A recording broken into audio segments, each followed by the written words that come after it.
Okay, cool. Okay, I am recording on OBS and Audacity now. Joe, are you on Audacity? Yeah. Okay, Plenty of hard drive space. Loads. Notifications turned off. Yeah, that's the key thing. That's the key one.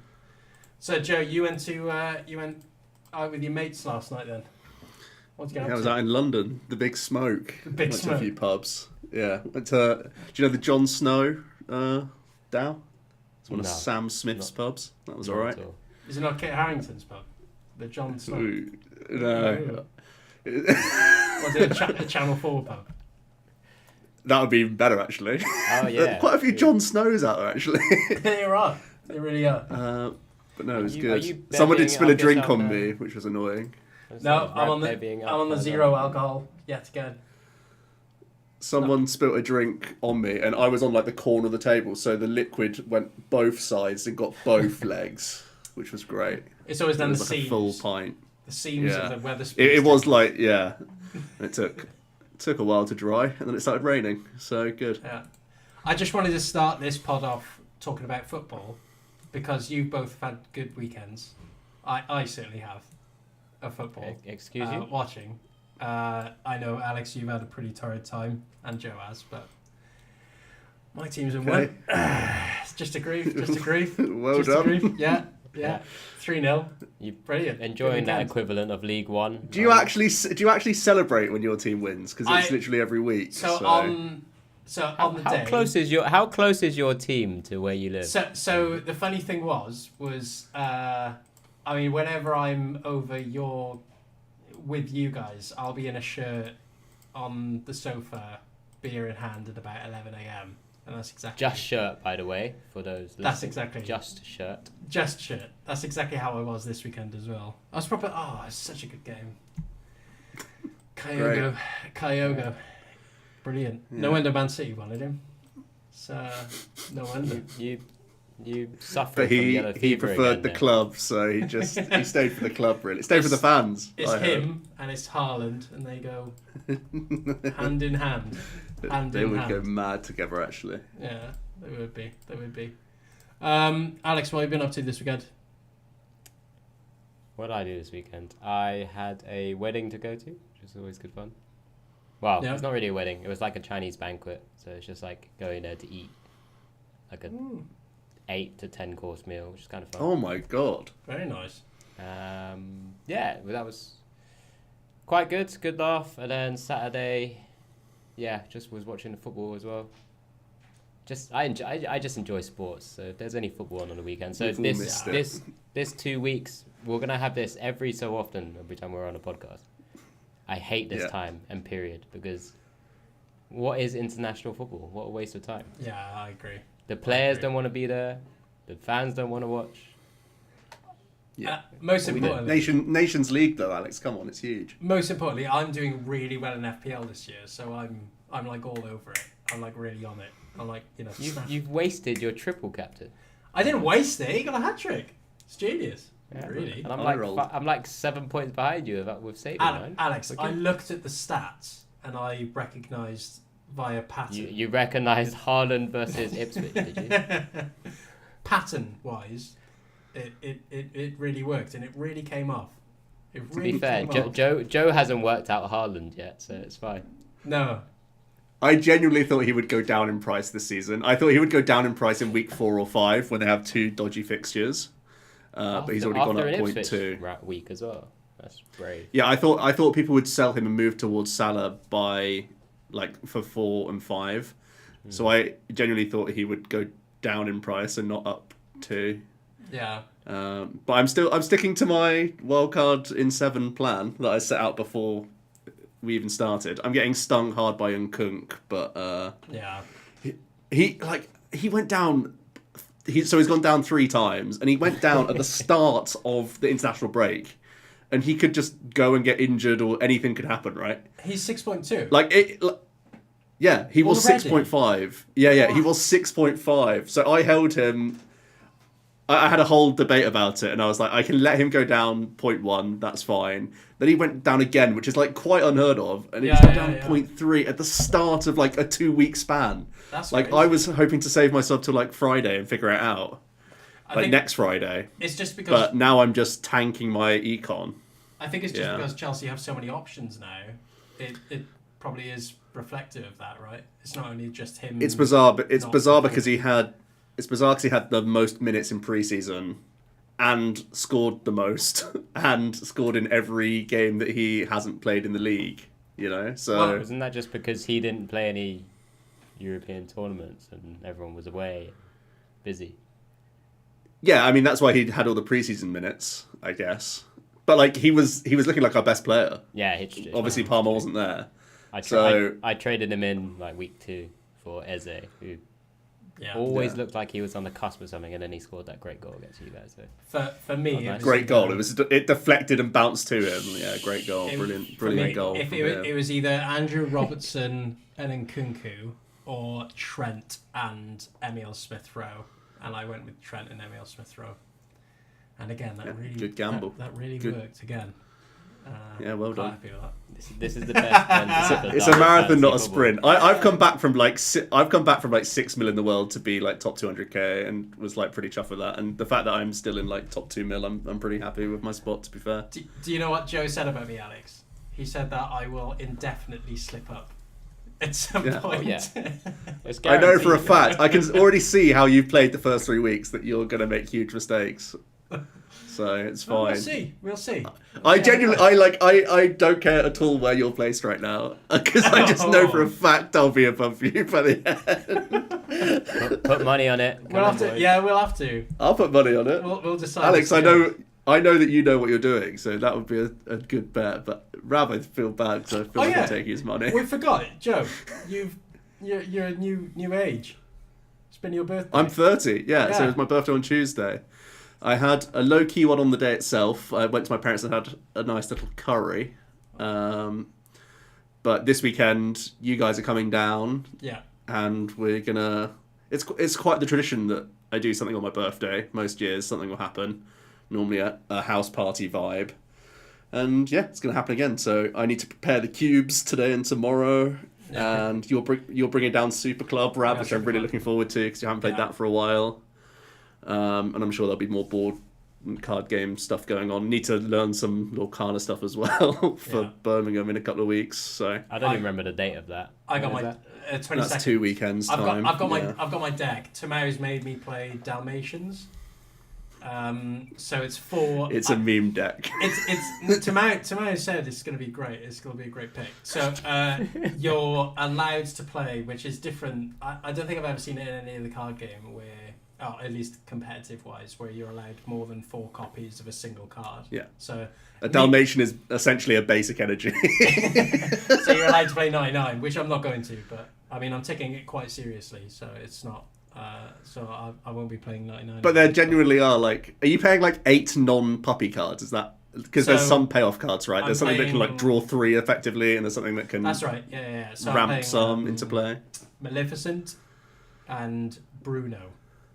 I think is Bruno the draw 3 if they're all like. So what is it? It's, no, you name the card and then you reveal and then you take. Yeah, and then they are that name. And then you put it's played if you get it right. Oh, it's in So that is good tempo. To be fair. I'll just pick Pongo every time and just wait and see what happens. That's funny. Alex. Phenomenal. We're going to be looking after that. I'm bringing Super Club. For those of you who don't know, it's a great game. It's we're looking for sponsors, so it's a really good game. It's football, drafting, management, but with real life players, and you kind of compete against each other all the way up. Kind of 3 points. Dice roll for the games themselves, so it's skill and luck, which is always a good mix, laugh for a game like that. But we really enjoy it, and I just bought the 5 to 6 player expansion, so that'll be fun. Get more players involved. Come on, that's going to take like 4 hours. I'm hoping to, like we do when we do it on tabletop, to get the players, like the kind of Premier League players, and get them instead. I'm going to try and find a way to print them off. Wait, what is the 5 and 6 one? Are they the custom ones? So they've only ever released I've only got the Bundesliga 2023 season.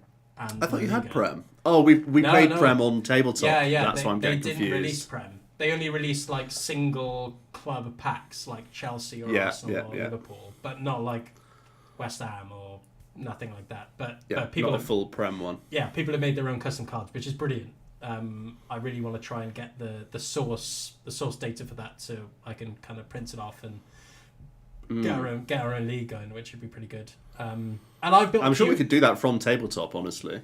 I'm sure we probably if we have the tabletop data. I mean, it's a lot of printing and chopping. Maybe not this weekend, but I'm sure we probably could. And I've dived into cube building lately as well. Yeah, it's been really fun. Alex, has he told you about this at all?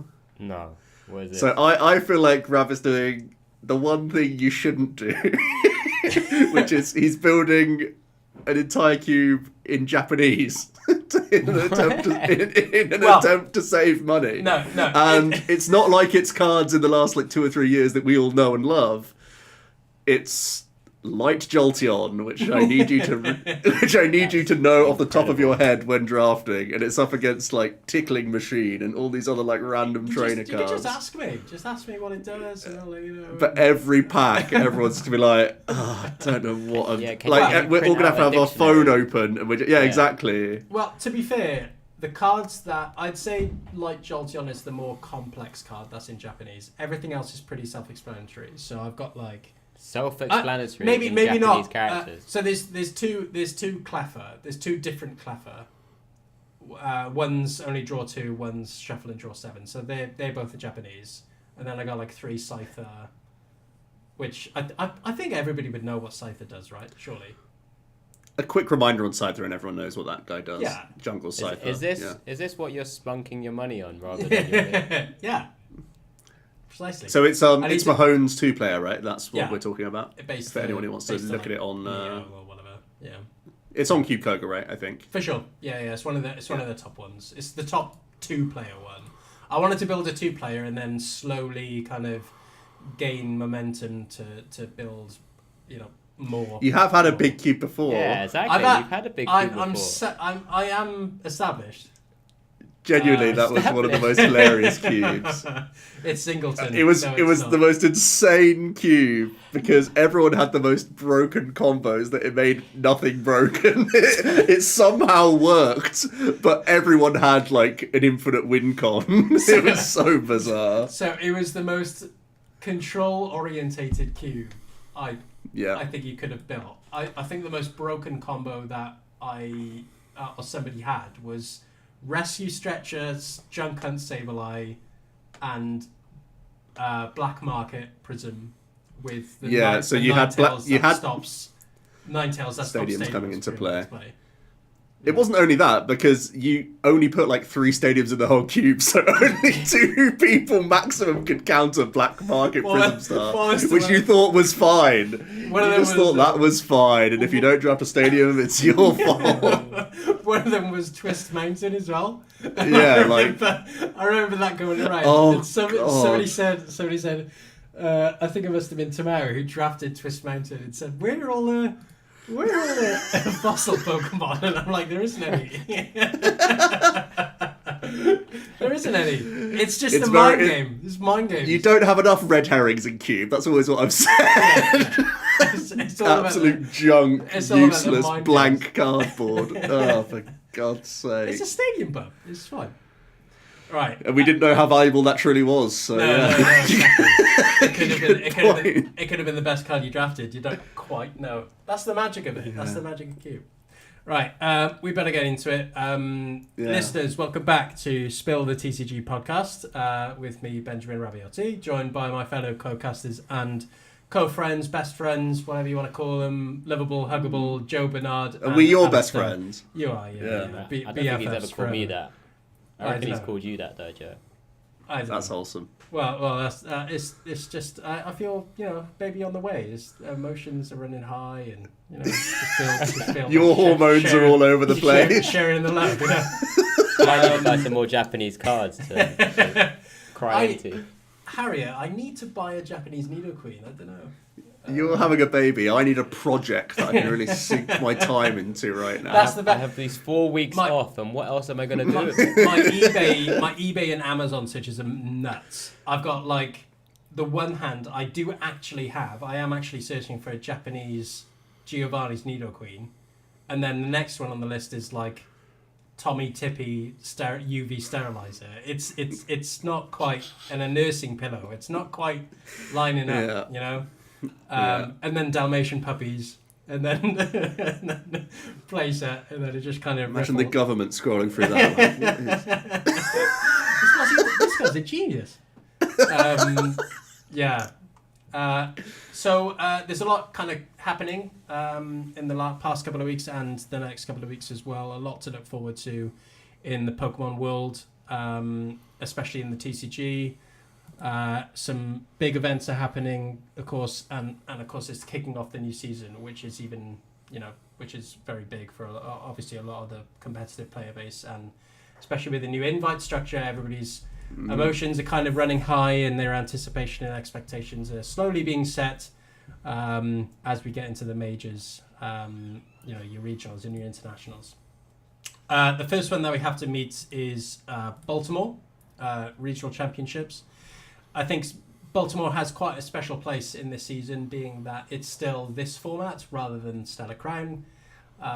So people are going in with already not a set expectation, but at least a familiarity with what's out there in the format.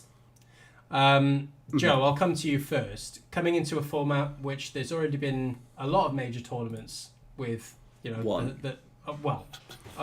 And it was Worlds, and half of them didn't play it. But okay, yeah, and then Shrouded Fable on top, I suppose. Well, no. Okay, fine. Yeah. Okay, you give me that one at least. Going into a tournament like that, how do players feel? What's the common expectation going into tournaments like that? Well, I think most people should have one or two of their favourite decks of the format established at this point, so they'll have their sort of defaults that they could go back to if testing goes awry in the next week and a half or week and a bit or whatever. But they should mostly be locking in towards decks, I would imagine, at this point for a lot of players. A lot of people, it will be their first time playing in Shrouded Fable, so there could still be combos that weren't fully unearthed at Worlds that they could be trying out, or things could be developed on. Ideas like the Burnett Dust Noir, which, Henry Brand's a great mind in the game, sort of brought to the table without great success, but maybe with some more time, it could be unlocked a little bit more. And yeah, just springboarding off of great players, making great lists. Like, there's plenty of Regidrago skeletons there that you can just build from. And I think we have to expect Regidrago to still be the most popular deck going into Baltimore. It crushed Worlds, half of the top 8.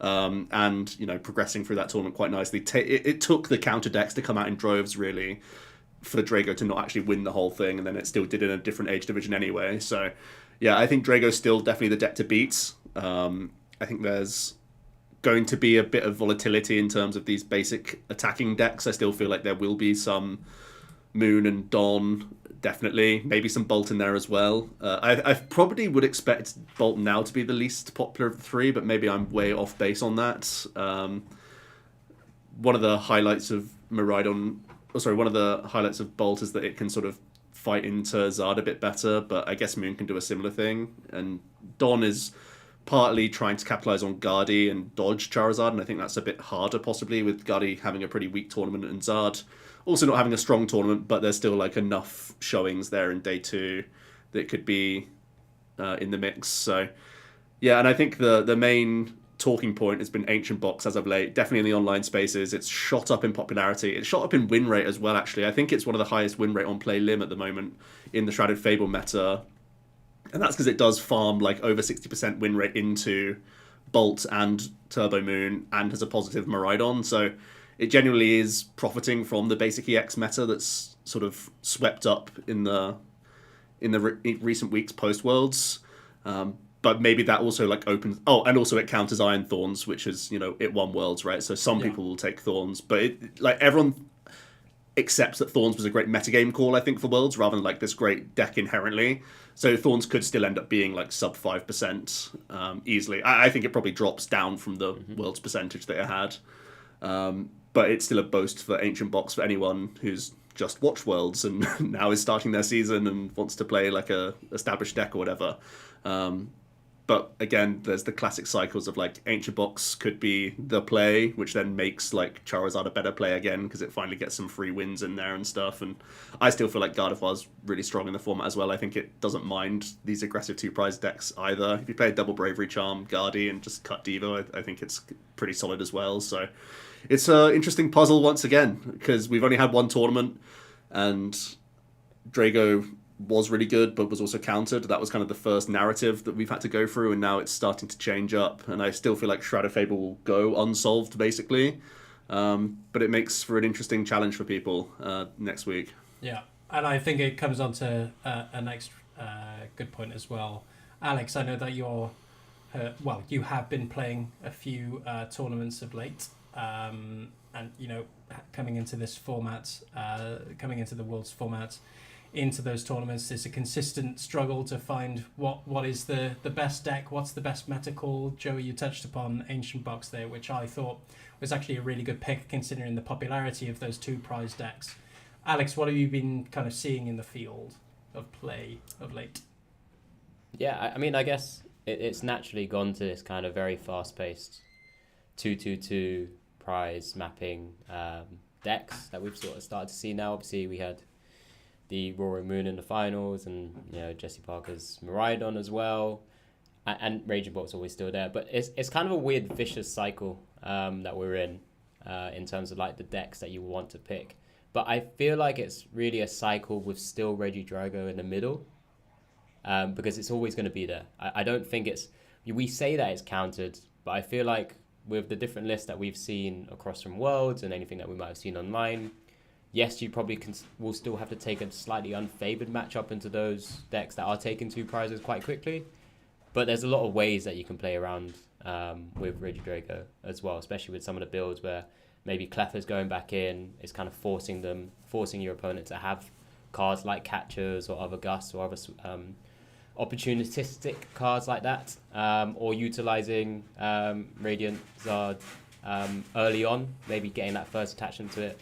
If you're going first against some of those decks, if they take 2 prizes, then it's just one energy attachment and an E-switch to actually start swinging with Radiant Charizard nice and early. That was my original game plan when I had Drago as my list, or my deck anyway as well. So yeah, it's a really interesting space to be in.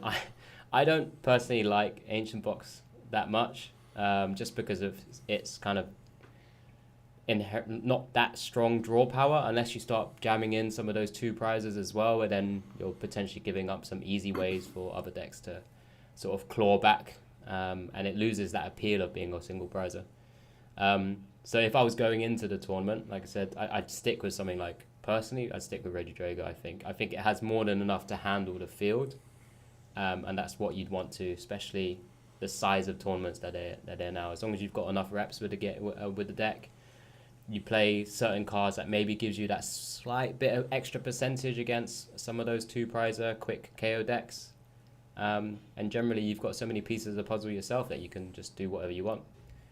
Yeah. If I had to fall back outside of that, I'd probably go to Charizard because I think it's still inherently powerful. We've seen some testing games when I've had a couple with Benjamin Pham, pre-Worlds as well. The deck just still does super well in the right hands, but it's just one of those very puzzly decks nowadays, in terms of it being very slow, of course, but it's just mapping out the right sort of turns. It's actually a very difficult deck to play nowadays, I kind of feel. Yeah, agreed. I really want to like Zard, but I don't know the right puzzle pieces to put together into one deck at the moment. And I don't know if people will have it solved. Like, maybe people use Tord's list as a base, but then almost every other list of Charizard did play Dust Noir to the day 2 finish at World, so it's still hard to decipher what's best and how much of it is Tord being Tord versus the list itself, because Rabsca's pretty wild, right? Let's just face it. Yeah, hate it. Yeah, absolutely hate it. I can't get on board with it at all, somehow. It's too much admin. you have such low odds to actually get the Evo off. Yeah. With them both being in deck and having board space of like Pidgey, Charmander, like sometimes Bidoof in there as well. Like you need to do so much to actually do the thing that makes Relor work. But like maybe still just have Evo is like fine, I think, with Manaphy. But yeah, Charizard, I can't get my head around Zard. Even like this is going even into Stellar Crown chat, where we'll talk about a bit more later, where it just gets even more things you want to shove into one list. It's like, what am I doing to make it happen? It's been the argument around Zard for quite a while now, right? I feel like it's just on repeat every set that comes out. It's like, you've got now, and I feel like a lot of players will have the argument, you've got to add this to Zard now. You've got to, like, you know, Dusknoir, you've got to add it in. You've got to add these tech cards. And also what's added to the mix is additional threats, right? Additional threats that come into the meta, and Charizard has to find a way to beat them or deal with the problems that it faces. Joe, I'm going to come to you just in regards to this. I'm showing currently the Play Limitless page for the Shrouded Fable set in terms of what decks are being played. At the moment, Charizard Pidgeot is top of the meta share at 13%. Second would be Regidrago, and then I won't consider third being other. I'm not going to go into that. But then the next deck would be, or the next archetype would be Raging Bolt Ogerpon. I, for one, am quite surprised that Raging Bolt being third most popular into the online space, rather than some of the decks that you've already whittled off, Roaring Moon, Miraidon, even some of your other decks like Gardevoir or Ancient Box. I think out of those three aggressive 2-prize archetypes, I think it's, again, just following on from what I said last week, I actually think it's the worst of the three. I agree with you now as well in terms of meta placement. I don't know why people continue to play it, but Raging Bolt at least punishes Miraidon players now, right? Whereas Moon, I feel, is much closer. I think Raging Bolt should be pretty favoured into Dawn. Yes, purely because they can.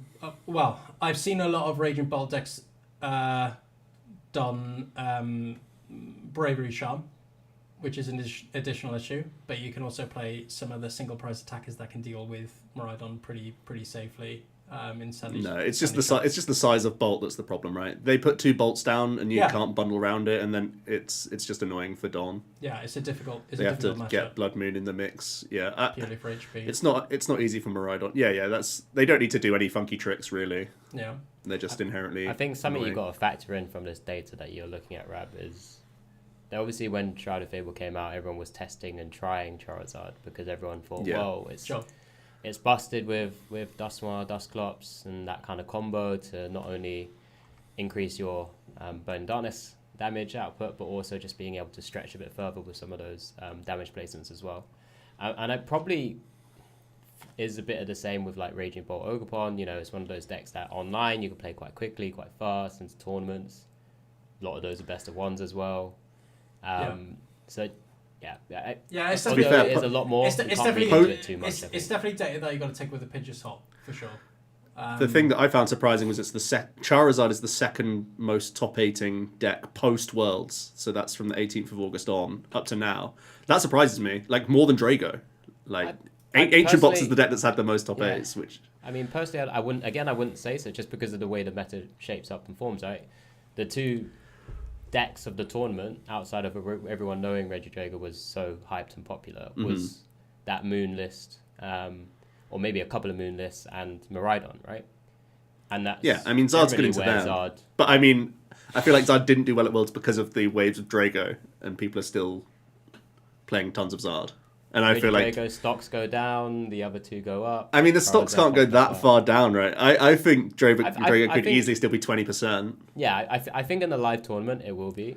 I just think in an online environment, Drago typically it will still be thereabouts, but it just happens to be a little bit less than what an in-person tournament will be like. I think Reggie for sure still has the better matchups overall across the meta. I still it's think the best deck. I still think it has the best matchup spread for sure. I think what's interesting about Worlds now is because I feel like the lists were not extremely different, but there were different ways in which people wanted to play these certain archetypes like Charizard or Regidrago in terms of what, I mean, for Regidrago is what Pokemon you want to include in it, but Charizard is the engine or even the method in which you want to play. Like, I mean, Toad's deck was always going to be spoken about anyway, but, you know, the 2 Charmander, the really thin line, the Rabscar even as well, the evolution, TM evolution, I think is always going to be something that's contemplated for the Charizard. We've already touched on it, but Alex, how do you think those worlds lists are going to be impacting Baltimore? Well, I think Joe's already touched on it a little bit. I mean, they form the foundation of what a lot of lists will be taken going into a tournament like this, right? But we've had quite a few weeks now of online tournaments, online data, people posting up League Cup wins, challenge wins with different lists as well, you know, actually showcasing not just live online placements, but placements in person as well. So it's just going to come down to what you expect the meta to be, and that anticipation of whether you're going to face a load of these Miraidons, Roaring Moons, Raging Ogres, Raging Oakmons, whatever you want to call them, or you think you're still just going to be facing up against Regidragos and that's the route you take. But that's exactly why we're very unlikely, I think, to see Iron Thorns do well, because it doesn't have a good time into those 2 prizing knockout decks if they happen to draw the right cards at the right time, I suppose, as with anything, but they have an easier chance to do so. I'm also happy that Turbo Moon and Ancient Box are also just collateralizing block lax, which is just so nice for deck building to not have to care as much about it, I think. Yeah, I think Control... I saw a tear come down your face there. I think Sorry, Control and Stall are not in a good place at all. To be fair, Lugia stocks will go down as well, you would imagine, right? Yeah, so maybe it's still the same. But I think the fence sitters won't have to put in text for Snorlax, I think, this weekend or next weekend, which is nice. I think Control's in a better place than Lax, but I think Lax is in a pretty poor place at the moment. I think unless you're playing against Zard, you're pretty on the fence for every other matchup. Show me the Charmander. Yeah, Petra is not good, and I think because it's in those Ancient Boxes and Turbos as well, Roaring Moons, it makes it so much difficult, obviously. And decks like Reggie and Ancient Box even, and Miraidon, almost every Pokemon in their deck attacks, apart from maybe 1 or 2 at a push. I feel like we get that same sentence out of you every week. Yeah, I know. I hate when people can attack into you. That's crazy. It. I just hate people playing Pokemon. Don't clip that. But yeah, I think it's going to be an interesting tournament. Especially because it has the element of being the last one of this meta as well. So you know, people might go forward. It's a first ride and a last ride all in one ride for a lot of people. People might experiment even more, or just stick with the safe route, right? I was going to say, you were about to say like there were people who were going to go wild with lists or decks, but I would have thought they would just go to Old Faithful. The thing, yeah, there could be some Old Faithfuls, but the Americans don't have a tournament until October. Yeah. So they don't actually have to care about Stellar Crown at all. So it's not like they're like distracted on something else. They can actually fully focus on Fable format at least. So I feel like it will be there could easily be people who have still been cooking or never got the chance to show something off at Worlds that could bring something. I think this comes on to my next point that I want to raise, which is of course coming into the first regional of this new invite structure and how this may also affect deck choice.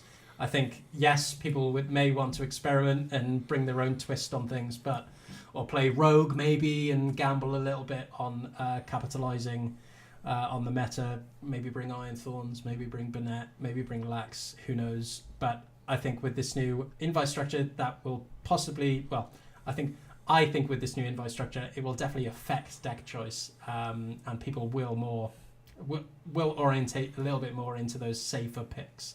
I don't know how both of you guys feel are in that. I don't know if you play safer picks or just gravitate to faster decks. I think I would more reasonably, if I had 2 decks that I thought were about as powerful but one was faster, I would lean to the faster deck now. But I don't think it's going to shift percentages more than like 5% swings. I feel like there'll be like 2% less Guardies and Zards compared to Dons and Bolts and stuff. I think the only reason I wanted to raise that point was because I've heard a lot of chatter around the competitive space of, oh, well, I'll just see how the first 2 regionals go. I'll just see how the first couple of regionals will go. And then if I do well, I'll go to the rest of them and try and get my invite. And I think that mentality is spread. I definitely think a lot of people will have that mentality. And that's why maybe they'll pick the safer choice. I don't know, Alex, of course, being a player... What's a safe choice, though? Yeah, I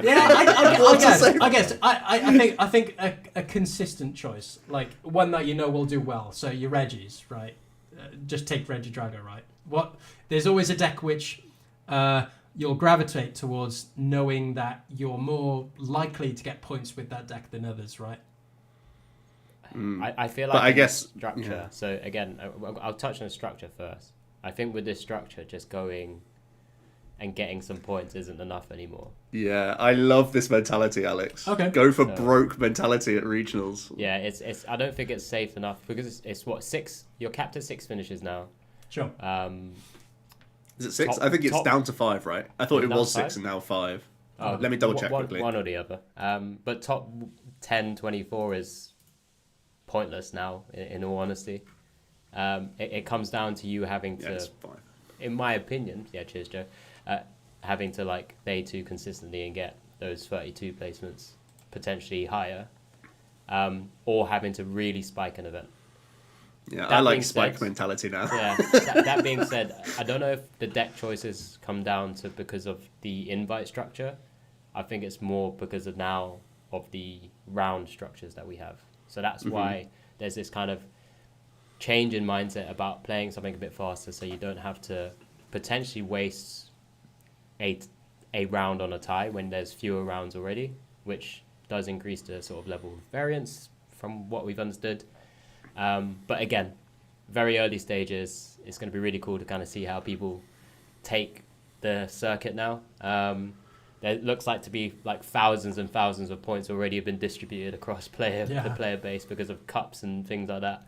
I just had a quick scroll. Like many people are like hit the 200 plus mark already. Wow. So yeah, but you know, there are people getting out of the way, and then it still does come down to these big tournament finishes. So let's see how it goes. I'd hate to be in that camp because I'd feel like if I did win 3 cups and come a second, for example, I feel like there's not much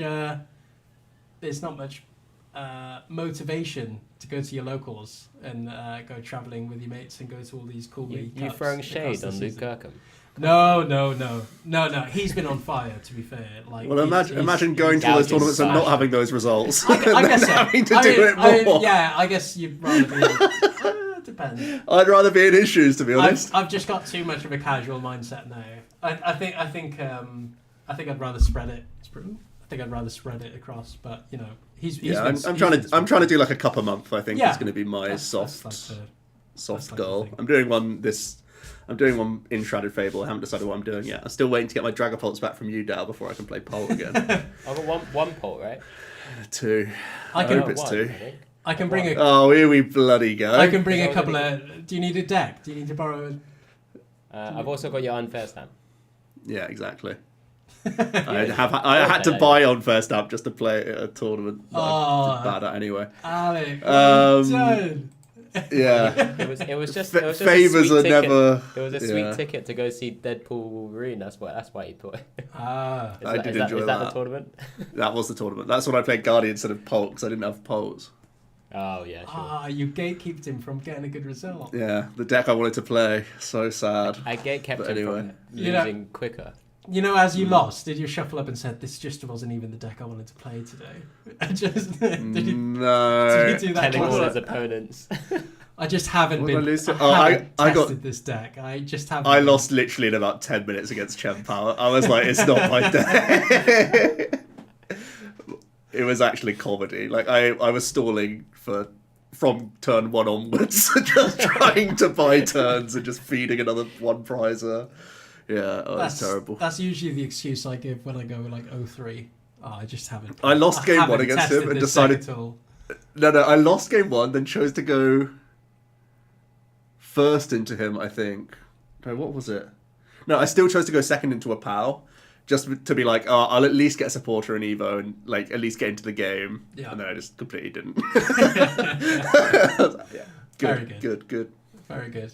Are you guys planning to go to any League Cups soon? Yeah, so I'm going to Mystic Games. What date is that? That's a local one to you, isn't it? That is my local one. I think it is on the 14th of September. So yeah. Very good. Dang, you going to any tournaments? I had a little look. There wasn't really many. Like again, I'll complain all the time. In London, I think there's a couple of places that now have cups, but then obviously, despite it being London, I'd have to actually travel quite a bit of a distance. I normally go down the south coast, as I mentioned before, because it's an easy drive for me. But I don't think there's too much going on, and it's just a busy September, isn't it? It is very busy. It is a busy month. We've got a lot on. Yeah, my days are numbered for League Your Cups. days are numbered. Dwindling. Yeah. They're dwindling. Oh, they're dwindling. Well, Cardiff Cup's on the 14th, so let me know if you guys want to come down. You housing me? I can house. Not everyone, obviously, but Don't be mental. Really Harry and the baby. That really is too much. That really is too much. No, Harriet just has to do what, not do what I say. That sounds a bit aggressive. It's in like if I say, how would you say it? Just do, just follow it. Follow. Follow. Is that worse? I don't know. Follow the lead. I better stop digging this hole. Yeah. Yeah. That is brave. Coming on to the next set then. Everybody's favourite times of the year when a new set comes out. New cards to play with, new toys, Pokemon trainers, most importantly, for our competitive folks to experiment with. I'm going to switch over now to PokemonProxies.com, my favourite website that I always use, which is brilliant, maintained by one of our good friends, Jack Old. Now, Joey, you've had first-hand experience with this set. By the way, I'm showing the 4 trainers. I'm showing Glass Trumpet, Antique Root Fossil, Antique Clover Fossil, and Papaya Berry. Not the latter 3, not for any reason, but for Glass Trumpet specifically, and then I'll move on to some of the ACE SPECs and Gravity Stone. So you're saying you're just looking at that particular row? Yeah. That particular row right now. Well, feel free to click on Glass Trumpet and get the others out of the way. Can you start on Papaya Berry, please? Papaya Berry, please. What did I call it? Did I call it Papaya Fruit? I think I called you called it papaya, which is a real thing. Papaya. Anyway, Glass Trumpet. This is a pretty good item card. It's quite good, isn't it? Yes. So this really sets the tone of Stellar Crown in that there's a lot of terrestrial payoff cards this set, in that a lot of them have like, in order to play the card, you need to have a Terra Pokemon in play, or to like activate an effect, there has to be a Terra, or there will be things that interact specifically with Terra Pokemon. So I feel like deck building in general gets a big facelift this set, because there are so many payoff cards that you're probably going to incorporate Terras in some shape or form into a lot of archetypes. Now, a lot already have Terras. You know, Charizard, obviously the big one. Regidrago and Bolt already have a Terra. Miraidon, it's not too much work to put in a Mewtwo. Like, a lot of these decks will already have Terrastals in, so then you have to think about, like, what are the right ways to capitalize on Terra Pokemon. Glass Trumpet's quite a niche one, because it's acceleration only for colorless types. You choose up to 2 of your bench colorless mons and attach a base energy from your discard pile to each of them. Now, when I first read this card, I thought it was like crackers. I thought it was better than like Mirage Gate, which was previously the best item acceleration I think we've ever seen. Maybe still is, to be honest. But from my experience, the Trumpet's still been like a little bit slow, because you still need to do like vessels into Ultra Balls, into Greninja Ramp and all this other stuff. So it's not like you're going to be turn 1 smacking with stuff now, I don't think necessarily. And even then, the amount of good colorless stuff is quite limited. Yeah, I think the best colourless attacker is the new Terapagos EX, which we'll get onto, which can already attack for 1 energy attachment in double turbo, which still knocks out like the majority of basics, so it doesn't necessarily have to play Trumpet. And then it's like Blood Moon Ursaluna is like another very good thing. But what I think, what's interesting about it attaching to colourless is that we have Blissey EX in the format, which can happy switch the energies off itself onto other stuff. So in theory, it's universal acceleration, but it's a lot of work to have a stage 1 plus whatever else you have in play. Or you can use attackers like Raging Bolt or Chien-Pao, which don't care where your energies are, and you just use this as acceleration to then have your blow-up attacks. So it's quite versatile in what it can do, and it is powerful acceleration. That I do think some decks will be incorporating, but it's not this like Omega busted thing, I don't think. Like for me, I think I prefer Terrapagos without trumpets. I have liked it in Raging Bolt from testing so far, because I like a thin Noctowl package in Bolts, because one thing Bolt's not really had recently is guarantees. It's all just like cycle. And just hope to hit off your Sardas and your Teal Dances and stuff like that. But now you can play like a thin Noctowl line and actually have guarantees on turns, which I think is pretty crazy. And then you get to play like 1 or 2 trumpets and have even more burst in like the mid game, which could sometimes be an issue when you're so ruthlessly tied to Sarda, right? And you have to also have like a bunch of Teal Dances after the fact. So I think the trumpet is insane. But it is going to only be in a couple of select things. You've just gone from it was cracked, it was all right, insane. So I thought it was going to be the best item. When I first saw it, I thought it was going to be the best item acceleration I've ever seen. Now I think it's probably still worse than Gate, but it's still going to be like good enough because of how good like Noctowl is and Bibarel on board and these sorts of things are so like I love the colourless stuff so much from this set, which we'll get onto in a bit, that I think people will justify trumpets in their decks. I think it's great just for the reason that you said earlier around playing around the new effects on these cards, because a lot of these, much like Mirage Gate, you can Mirage Gate onto anything, right? It doesn't say specifically, Pokemon of EX or Basics or Evolved Pokemon, and it's the same with these. Same with this Glass Trumpet, right? You can play it if you have a Terra Pokemon in play, and that's what we see a lot of, especially with the new Stadium coming out as well. A lot of players are just playing a random basic Terra Pokemon to just activate all of these cool Terra-orientated trainer cards, which I find really interesting, and especially moving into the future, right?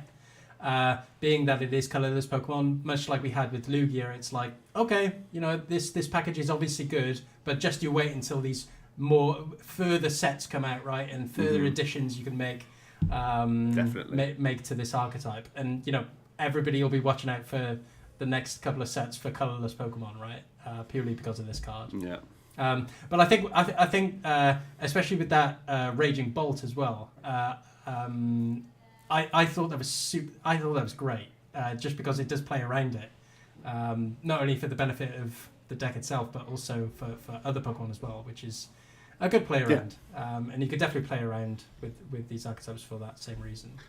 A lot of these aggro decks will have Squawk, and it's not so much to ask to have like 2/2 Noctowl or Bib or something. And we'll definitely come on to Noctowl, because I'm sure we'll speak about that for quite a while. Oh yeah. Alex, any thoughts on Trumpet as an acceleration? I am a big fan. I think the same way we've already seen with Mirage Gate, it has its conditions, right? But you have to get the 7 into the Lost Zone. So Glass Trumpet is probably easier to activate as a card. So it has that kind of as a plus side. Obviously going to 2 separate bench colorless Pokemon is a little bit more difficult. It still opens up things like we've seen it with other decks before. Opens up maybe energy switch plays for different unique sort of combos as well. So I'm going to be on the lookout for something like that at the moment, just because I think it'll be kind of cool just to see what we can do with. I mean, we've already most recently played 4 E-Switch in Regidrago, so why not have energy acceleration and then also be able to do something like that as well onto another really cool attacker. So yeah, there's a lot of things that we can try and toy around with. I think there's a big sandbox here because of all these kind of cards now. Yeah, I like that word sandbox. You're going to use it in casting? I'm going to use that now, yeah. Thanks. No worries, mate. Can you? Who gets to cast first out of us? Because one of us will get to say it, and then it's theirs. And then can you plug me when you do it? Yeah, and then I'll look like I've... coming on to the ACE SPECs then, to Pokemon Tool ACE SPECs in Sparkling Crystal and Deluxe Bomb. Joe, I know your latest video is on the Sparkling Crystal in Dragapult specifically. Obviously goes hand in hand, 2 different energy energy requirements in Fire and Psychic, you would have thought Sparkling Crystal goes straight into it, and it definitely does. But going in, was that your first thought with this card, or was there any other additional archetypes you think that this fits in? Well, I think Dragapult's going to be the best recipient of the card, just because you're in Arven Engine, and it's such a monster upgrade from Neo Upper because of that. So now your reliability of a turn to attack, which was kind of always the thing that gets thrown at Dragapult, is like, yes, it's powerful, but you're nowhere near as frequent as attacking as like a Regidrago on turn 2. Now you can actually have the benefits of like all these other Terra payoff cards in Pult, and you have like your natural bulk and 1 prize boards. So you actually finally have selling points over a Regidrago V-Star deck, which probably did outclass it in like Shrouded Fable format. And the Crystal is a big reason for that, because now you can turn to Arven, grab this plus Candy or Ultra Ball, and like make your attack happen a lot more frequently than when you had to have like Candy Pidgeot plus both Dragapult pieces. So then you could quick search for the Neo. It just never happened. You had to like bank an attachment, and other things had to go your way previously, and that's just not the case now, which is just absolutely insane. I think for like other attacks maybe that could use this, like if you want to play a Trumpet Terapagos, it could go in there. If you want to play Galvantula EX, it could try the Sparkling Crystal. Those are the other things that have like stuck out to me. Maybe a Cinderace, like some of these sorts of things. Basically anything that looks too awkward to be worthwhile, the Sparkling Crystal can maybe make it a bit less terrible. But I think the Dragapult is already like efficient enough that just having this 1 turn of attachment is going to make it just a far stronger deck. I've been playing around with a few different Dragapult builds. I also want to try a Barrel Engine, and I'll talk about why when we get to the colour stuff later. So I think the Crystal is like a no-brainer in Pult. Yeah, agreed. Very good card, and one definitely also to keep for the future, just like Trumpet. I feel like a lot of those Terra trainers will be one to keep an eye on. Dow, I'll come on to supporters. I think a lot of people's chase card for the supporters was Brier. I'll read it out just for our listeners. You can play this card only if your opponent has exactly 2 prize cards remaining until the end of this turn. If your opponent's active Pokemon is knocked out, you take and is taken damage by a Terra Pokemon. One of your Terra Pokemon's attacks. Sorry. You take 1 more prize card. My words were just. Did you translate that just now? Did you buy a Japanese version? It's like are you building a cube? I got Bruce Almighty behind me. Alex, first. Sorry, just say it again. If they're at 2, you take an extra prize of your Terra. Yeah. Cheers. Yeah, cheers. See you later. Cheers. Good. Alex, thoughts. Save me. Look, it's any card or effect that allows you to take additional prizes is inherently powerful in the Pokemon trading card game. We've already seen Iron Hands EX do a lot of things in the game so far since it's released with that anti-very much attack. Brier is one of those cards where you probably just fit in like a one-off into things like Charizard, just to kind of stretch over that potential of taking that additional prize if you were sort of just in 1 behind from that stage. It's got a lot of unique combinations that can come with it. I think it was Jake Gearhart who tweeted that there's a lot of opportunistic scenarios which you can utilize Brier with things like Dusclops or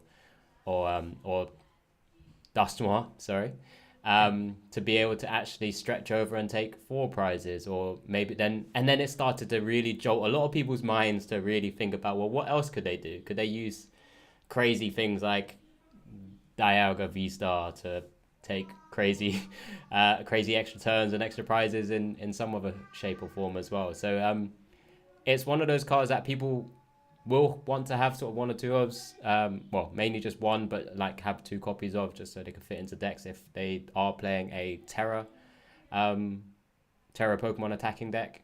But yeah, taking extra prizes is always just like a super powerful effect, and it can't ever be really forgotten about. I think when you're facing up against any decks like Charizard or anything like Dragapult, you're going to have to think in the back of your mind whether that card's been played, is being played in your opponent's deck, and you just got to actually start to cause really awkward scenarios in your matchups. Yeah, I think this card's great. purely for those reasons. I am really looking forward to seeing what combinations people can play with this card. I think you touched upon Charizard and Dusclops. I think these cards kind of go hand in hand, really. Manipulating that prize map towards really taking advantage of this new card. And like you said, taking extra prizes is always good fun. Joe, do you see this card fitting in many Charizard lists? We've touched upon the delicacy of the list and how many one-offs that already exist in the list. Do you even think that Charizard is the main recipient of this card? I've used recipients as well, so I'll well, I've been thoroughly underwhelmed by Brier actually in all my testing. In that it does allow so many what ifs and so many lines are still open to you to still win the game, but it's still a lot to come together. I feel like that it's clearly going to be this highlight reel card, and I feel like all of our commentary now is going to be like, oh, he wins with Boss or Brier, rather than, oh, he wins with Boss. and to be fair, so many people have to go down to 2 prize cards, because then to win on the next turn, a lot of decks can only take 2 prize cards as a maximum. So, like, people have to go down to 2 very often. It's hard for a lot of decks to play around that. Some can, obviously, and it might be like a reason to want to have Dust Noir in your own deck, or just play like a... Again, Regidrago and Dragapult can play around this quite nicely and set up a 3 prize turn win. But yeah, it's a tough one, because I feel like Charizard isn't really losing when it gets to use a Dusk Noir anyway in games, and a few other things. So it definitely feels like a win more in some spots. But I think things like Terrapagos will definitely need a card like this. If you're playing like a DTE Terrapagos or something, having a card like this does allow you to checkmate a lot more, especially because it combines nicely with like Countercatcher as well, right? Countercatcher, then you take 3 as your final attack is pretty cracked, so it's going to be one that you have to play in Charizard probably. Even if you don't play Dust Noir, I think you could still justify it easily in Zard, and then it's going to be in like certainly Terrapagos decks, probably in Dragapult decks. I'm wavering on if I actually like it in Pult or not, but again, Pult can use Dust Noir, so it just makes those combinations even stronger. Like, we've already seen highlight reel moments. I know Mahone on one of his streams, he was playing a DT Terrapagos with Dust Noir package, and he was at a prize deficit of... He had to take 4 prizes, and Jesse was on 2, and he played Brier into then playing Dust Noir, because when you play the Brier, the effect stays for the whole turn.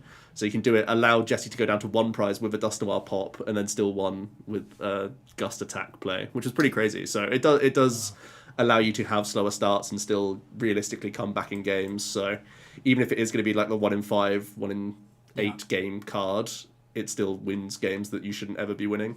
Yeah, it's whether it's too opportunistic or not. Or, yeah, I'm probably definitely going to cut it from all of my decks, but I know that I'll be like terrified of everyone else. Like, I'm always someone who wants to play with just an extra Nest Ball in their deck or like an extra search card. That's just my play style. I just want to play the game and be on the front foot. Whereas some people love the fact that, like, even if you play maximum outs, you can get unlucky and then you have this Brier fallback that sweeps a game, and it's crazy. Yeah, you'll just be at League Cups just kind of waiting with bated breath to play a Brier. Is he playing it? Yeah, of course he is.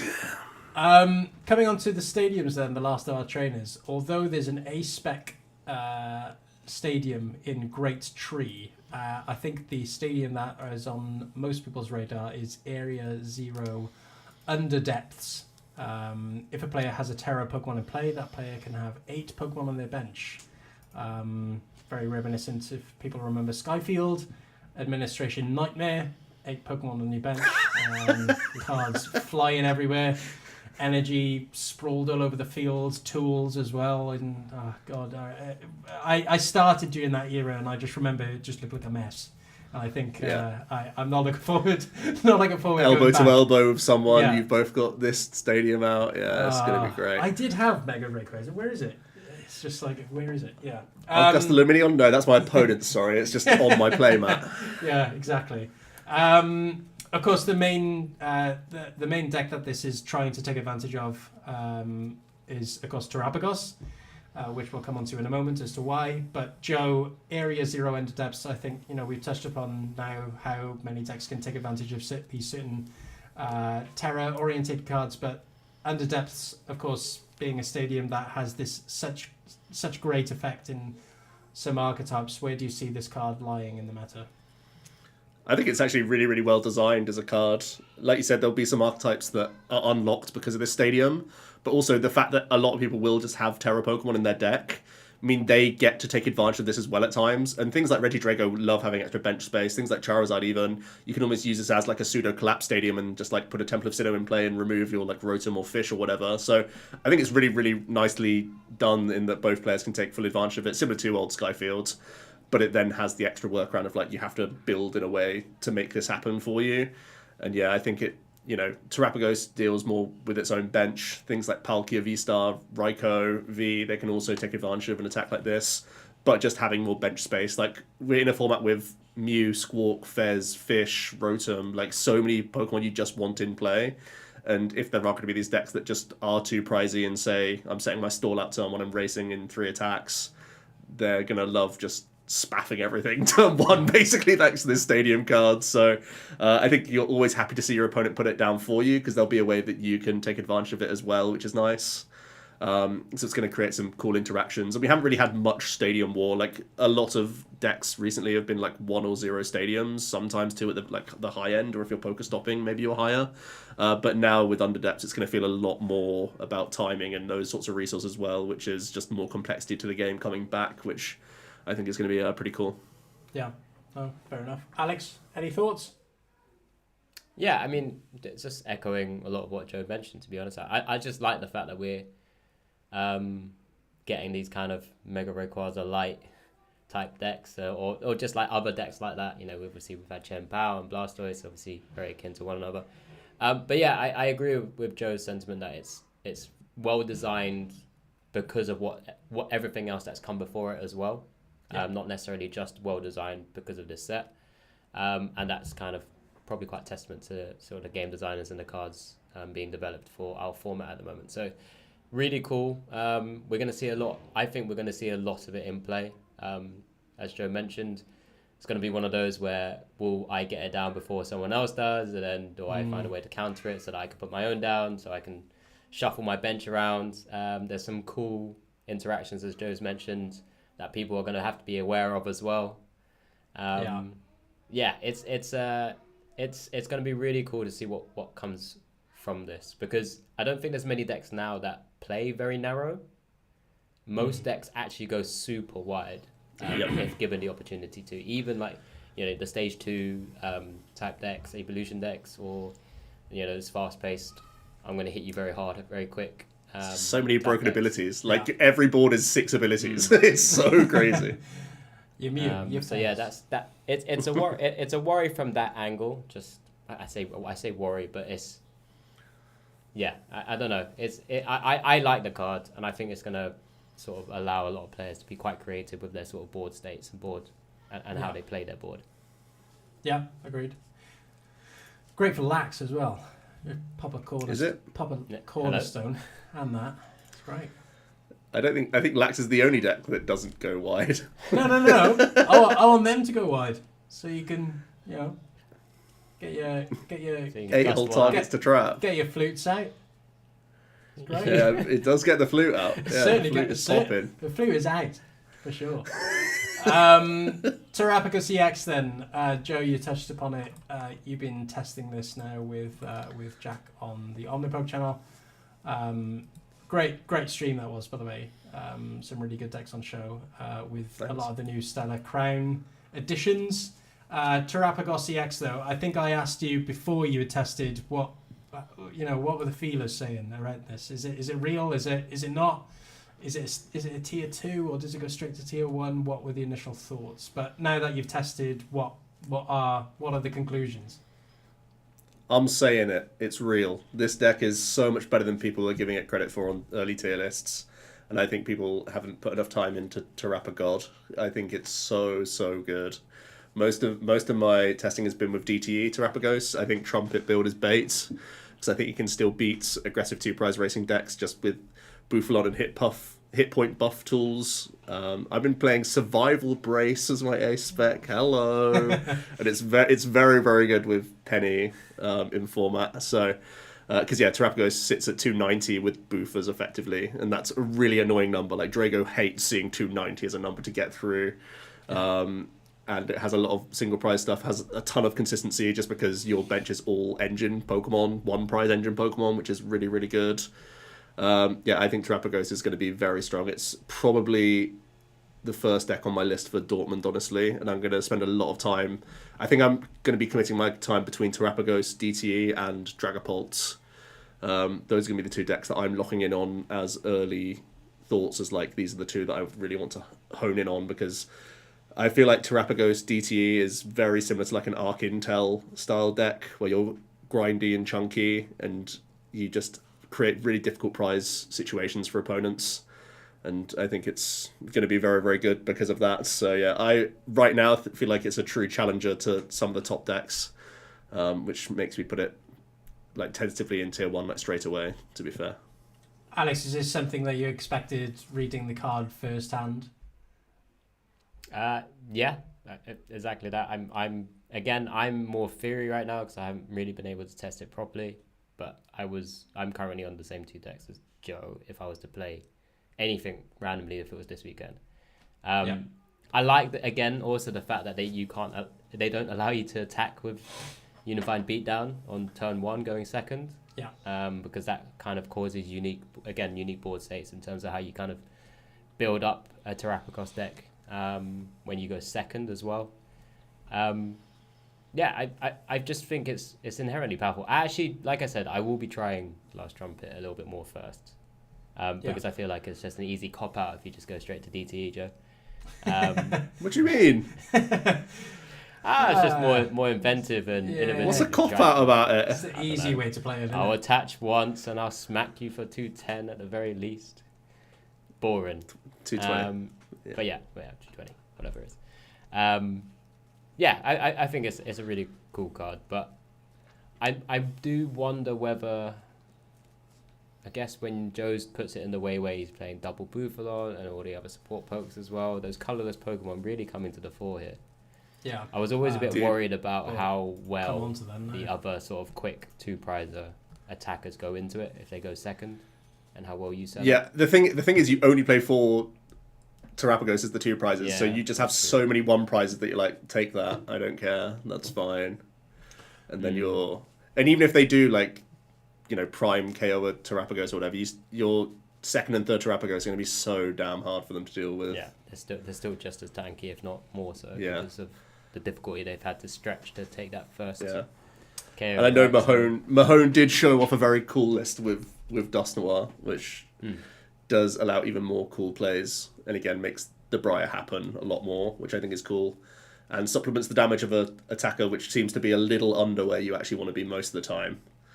Yeah. So that could be worth exploring as well. I just think that's the thing I haven't played myself yet, but have only just watched. For our listeners, we'll go through the support Pokemon now, but the Bufalon that Alex was referring to, Curly Wall, of course, Bufalon being the basic Pokemon, the ability Curly Wall, if you have another Bufalon in play, all your basic colourless Pokemon take 60 less. And newsflash, the Terapagos is a basic colourless, effectively rendering it up to 290 HP, which is it's a chunky boy. But coming on to the other support Pokemon, which go hand in hand, and it pretty much makes the deck what it is. Noctowl and Fan Rotom. We'll go through Fan Rotom first of all, but I want to focus a lot more time on Noctowl, of course, being having a more unique ability in Dual Hunt. But Fan Call as an ability on Fan Rotom, of course, basic Pokemon again. On your first turn, you may use this ability. Search your deck for search your deck for 3 colourless Pokemon with 100 HP or less. Reveal them and put them into your hand. And of course, you want to be getting out your Bufalons, which is, guess what, 100 HP, but also your Hootoots for your Noctowl later down the line. And Noctowl itself. And Noctowl itself, yeah, of course. Dual Hunt. Dual Hunt. When you play this Pokemon from your hand to evolve one of your Pokemon during your turn, if you have any Terra Pokemon in play, you may search your deck for up to 2 trainer cards, which is pretty good, right? Now, of course, Terapagos isn't the only Terra Pokemon that can take advantage of this Noctowl, but any deck that hones in on Terra Pokemon. I know that, Joe, you mentioned the Raging Bolt using this Noctowl as a way of searching out some of those really important trainer cards in that deck. But of course, trainer can get supporter as well, which is very important in some of these archetypes. Where do you see Noctowl pretty much being a must-have for most Terra decks now? I wouldn't say that. No. Just quickly going back to Rotom. Okay. It's not just going to be the Noctowl. This is the thing that I like. I actually think Rotom is as crazy as Noctowl, really, just because we can get Bidoofs and Squovit, or we can get Pidgeys, and a turn 2 you could go Pidgey, Hoot Noctowl from a Rotom, and then turn 2 Noctowl gets you like Candy Feather for Pidgeot EX turn 2. So what I think is the most intricate and interesting thing about this new colourless engine package that we're getting is that some of the best engines have already been colourless. So figuring out the split of how many Noctowls and Barrels, or if you want to go the step further and have Pidgeot Candy in there as well, is a whole thing. And I'm trying lots of Barrel Squovit again because you have the board space with Area Zero. Yeah, I was about to say. And just Barrel Noctowl is strong. Or again, if you just have like a 1/1 Bib, also the Pidgeot and the Noctowl, it's starting to sound like a Tordzard type thing. trying to figure out all of this stuff is a little bit tricky, but the fact that Fan Rotom is poffinable, it just means like A Nest Ball, N Ultra Ball, A Poffin, because you don't have to put the Fan Rotom into play. It's any time during that turn, so you can nest it out quite happily. It just gives you an insane amount of outs to just get gaming, which is crazy. Like one Poffin sets you up insanely well now. It's just what I was about to say, because I think the first thing I was looking for when I read this card for the first time was, have I read this right? Yeah. The fact that you can nest it is wild. Of course. Nest Ball, and of course you said Buddy Poffing, being that it is 70 HP, can also get you this Fan Rotom. But I think what I would be conscious about, of course, is just bench space in that regard, right? You would only be using this in your Terra packages, right? Surely. Correct. Yeah. So I think if you're playing, I mean, it's obviously going into Terrapagos. The list of Bolt I've been playing has scrapped Stops and gone towards Area Zero as well, but that's also like to accommodate one Rotom, 2/2 Noctowl, and you just love having a bunch of the Fez, the Mew, all of those guys in play as well, so that works pretty nicely. And that's why I think it's going to be like a big question mark for something like a Charizard or a Dragapult if they actually want to play basic Terras, or if they have the bench space for the Noctowl and have to like wait for this card to then candy up and then get use out of Noctowl. These are the things that I'm still figuring out. Which makes me think Noctowl is going to be like a busted Terrapagos card. It's going to be a busted Bolt card, I think. And then it's going to be the question mark for other stuff. Like, it's also very good for a Palkia deck as well, where you can just like Irida for a Wellspring or something like that, or just still have Terrapagos as a backup attacker. I think that's where Noctowl is like a guaranteed is going to shine, is going to be really, really good. And then it's like figuring out the stuff, and that's why I love this set so much, in that we only get one real new archetype from Terrapagos that's the like out the box here, play with this, but the rest of it is like, here's Rotom and Noctowl, figure out what to do with these cards because they're crazy. I think that's what I think is wild about this set. That's certainly my draw to it. It's just the flexibility in that Terra mechanic. Just because you don't need to attach to any specific Terra Pokemon or have Terra Pokemon in the active or anything like that. It's just in play, and there are so many accessible Terra Pokemon that you can have. I've seen plenty of decks just have a Cornerstone Ogerpon just to be able to use all of this wacky stuff. So, no, I agree 100%. Alex. And Rab, your favourite as well. Colourless Control plays Cornerstones. You can play 2 or 3 Cornerstone, and then you're getting your Pidgeot so much more reliably. I'm just thinking of Lax, sorry. My brain. I was going to say, you must Cornerstone, love... Area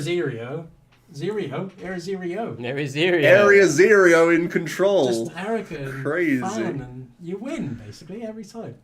Bro, imagine how powerful you'll feel going Fan Rotom for Pidgey Hoot, and then you're like, what are you going to do now? Yeah. Come on, then. Oh, crazy. I think Colourless Control is... And then you're just stuck there with just Pidgey Hoot. Yeah, that's fine.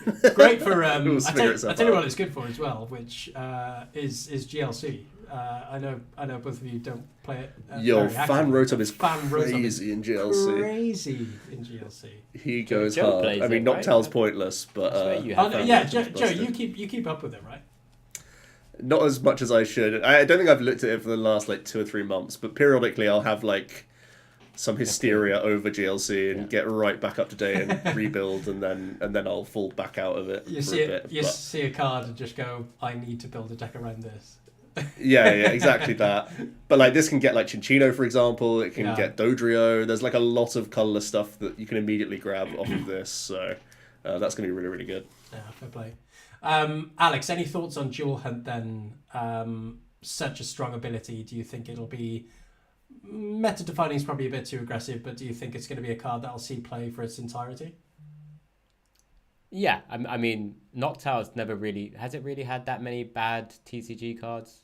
Joe, it's had plenty of bad ones. But bad ones. It's got some really, really good ones at the same time. It has had some very good ones as well. I'm thinking of Neo, right? Neo's your favourite, Rab, the Neo. Just flip that. But yeah, this Duel Hunt one should stand the test of time and actually be playable for quite a while as well. Just being able. I mean, the line everyone says is it's stage 1 intel, right? And that's a pretty damn good selling point. If you just think of it like that, it's insane. If it was just items, then it probably is a massive draw against it. But it's 2 trainer cards, and that's inherently powerful just by itself. I mean, you just have to leave a Hoot there, ready to go, ready to shine when it wants to. Evolve it up, and you can cherry pick 2 cards, right? Yeah. We've seen how strong Inteleon was, Shady Dealings was. This is just a simpler way of doing so. Does it take over something like Pidgeot? I guess in some decks, as kind of Joe's already mentioned. If decks are already playing rare candies and things, being able to set up going down that route is just far simpler than going... I don't know if I like the idea of going into Noctowl and going in and then being able to pick up the rare candy Pidgeot to get into. You don't like the extra step. No, it's like a Pidgeot's step too good far. though. Yeah, well, Pidgeot's a good card. It is, but just go for Pidgeot. Forget the other bird at that point. Well, yeah, maybe. You could Noctowl for your rare candy Forest Sealstone, then rare candy into Pidgeot. Or Ultra Ball rare candy or Arven something else, but the versatility is insane really cool. because of the different supporters we have. A Tenacity then gets you Energy Stadium, or the Arven gets you Tool Item, or all this stuff. The versatility of supporters makes the versatility of Duel Hunt literally just it's like a V-Star power, right? It's literally Starbirth at that point. And I think first Noctowl is Starbirth. I think what a lot of people or a lot of players were gasping for was more search in the format, less draw. We love search, and this Duel Hunt definitely gets you that. I think, Alex, you love a bit of tutor. You touched upon it. We still have Pidgeot in the format.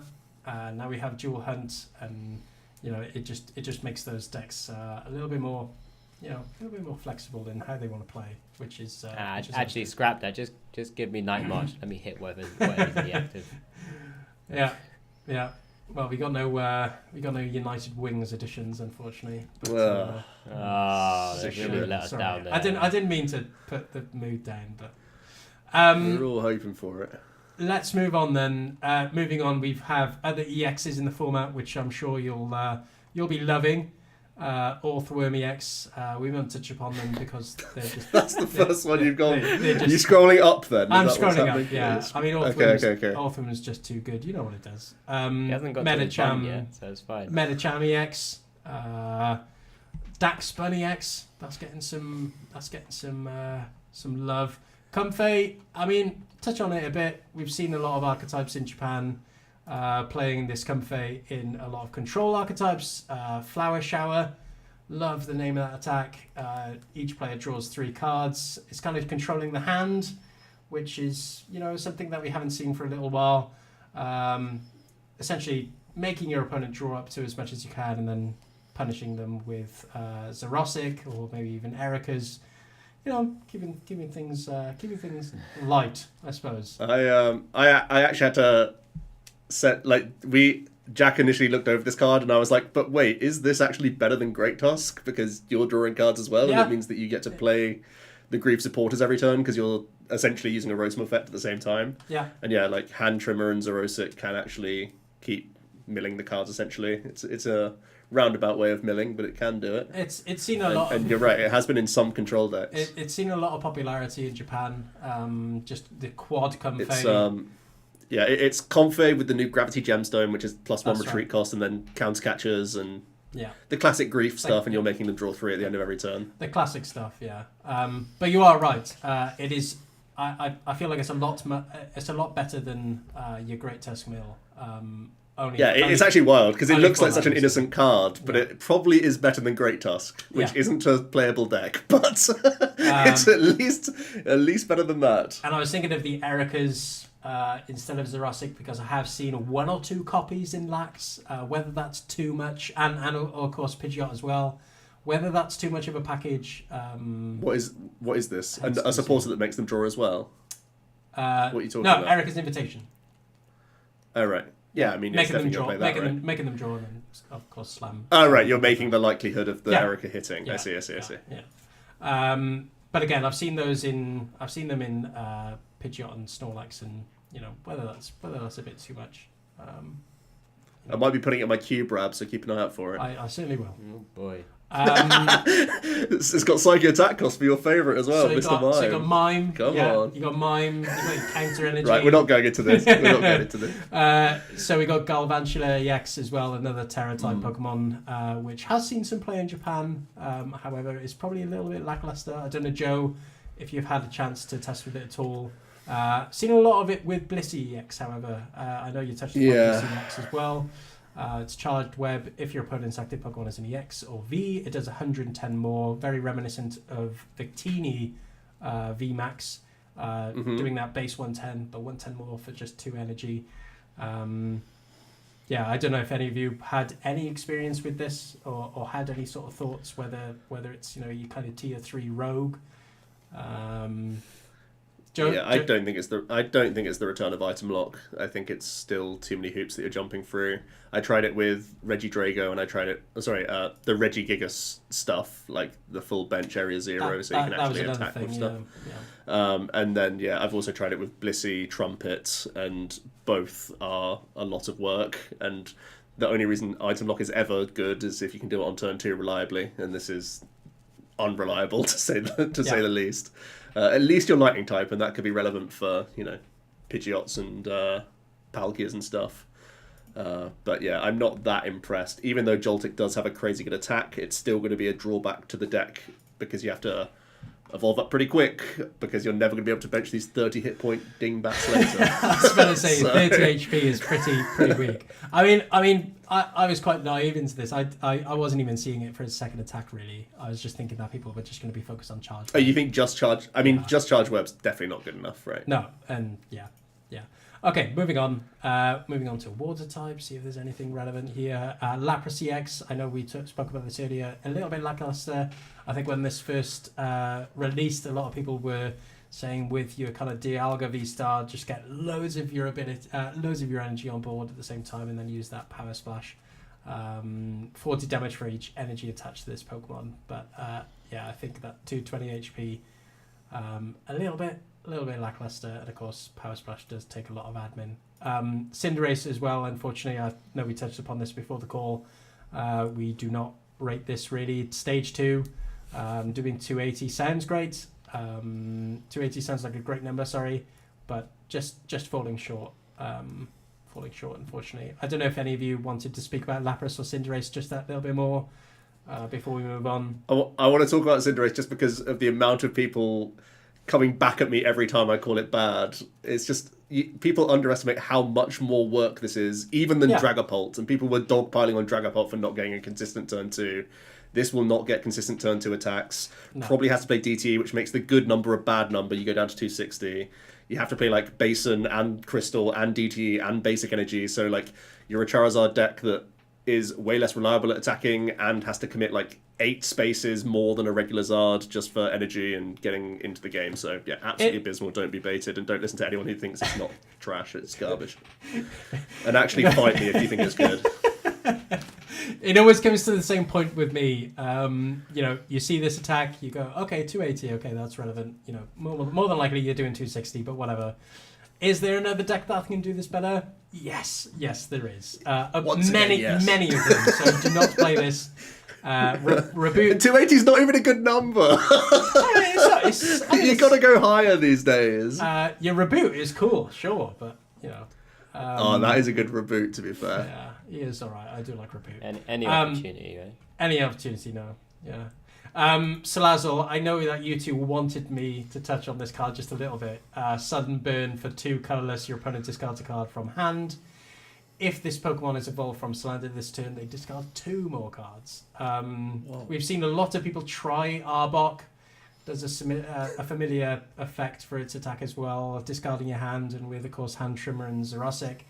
You can kind of get this combination off, but I think the format's just way too fast for this sort of archetype to even have a shot. And Salazzle being 120 HP is pretty weak. Does that matter? Unfortunately. Okay. Okay. If it was 130, we'd be in business. Yeah, if it was 130, that is a shame. Yeah, can attach this, attach whatever, right? Then it'll be all right. Maybe really. Right, I'm going to fan Rotom for. I'll pop in for Salandit, fan Rotom. Fan Rotom, Hoot Pidgey, Noctowl. Turn 2 Candy Pidgeot. Then Sudden Burn. We'd be really winning if this was 130. Then we're winning. I don't know if any of you. I don't know, Joe. You've probably tested this, right? Salazzle? Not yet. No. Yet. Just wait till this weekend. All the list. I am passionate about Pidgeot control next set. I think it gets so much more reliable that I probably will get around to a couple games of this gimmick. I think you're so good with your lists. Calling it a gimmick though. It's fine. Salazzle's a gimmick. Hydrapple. Pidgeot's going to be bust. Hydrapple EX. I know that a lot of people call this one of the better EXs from this set. Syrup Storm. This attack does 30 more damage for each grass energy attached to your Pokemon, and then of course that's with the what you were ability focusing on, was it? Ripe Charge. Yeah, okay. We'll get on to the ability. Ripe Charge. Once during a turn, you may attach a grass energy from your hand to one of your Pokemon. If you do, heal 30 damage from that Pokemon. A lot of people are trying weird and wild lists with this. I've seen a lot of decks with Forestress EX. Oh really? And then trying to. I've not seen that. That's great. I have. Joe's like, that's wild. I didn't even think of that. And then of course trying to INO them to. What are these locals cards that you're going to? That's brilliant. Loads. I was about to trash this card, and then you told me about Forestress. I'm back. Now we're really winning. Have I just given it away? Is that the winning deck? That is a shame. Is that the Dortmund? I thought most people assumed Teal Mask Ogapon, right? Yes, that as well. The partner. That as well. You would think. You'd like to hope so. And then of course taking advantage of the heal. People gone Fortress instead, Joe. Okay. Yeah. The forgotten combo. Any thoughts on Hydrapple? There's a lot of Japanese decks out there. I mean, trying to make this work. We're still talking about lists that we're seeing from like the local leagues that. Sure, playing, but right? it's good to get people's creative juices, right? Yeah, where are they thinking? Where's their mindset? Did they actually have to finish well in their locals to be able to get it? Oh like, yeah, they just have to turn up. Oh, one day, Ben, if you're in Japan, you just turn up to one of these. Just have like a bulk binder that you could just drop out. I'd love to just go and see what everybody's cooking up. TCG Joe, EU caster. Joe, any thoughts? Random cards. I mean, I'd be a bit more pro this card if we didn't have 40 hit point Applins. I think that's going to really stop any creativity of this card. Sure. But I mean, it's not inherently that terrible, but it's the classic, like, you need everything to have gone right to do anything with Syrup Storm. Sure. So there'll be times when you hit like 90 with it and it's like terrible, right? Yeah. Okay, great. Set over. I don't know if there's any more cards actually I may possibly missed. Your mate Mo Rotom's good. Is he? This could be your answer to Lugia Rab in next set. Temple of Sinnoh, mow them down. Come on, give them the harvesting dash, will you? Yeah, maybe. It's just from the active though, right? I think it's it when you read it. Yeah. Yeah. Well, what else are they attaching to? You've blocked them. You've won, Alex. They just keep one spinning themselves. One dash. I've won.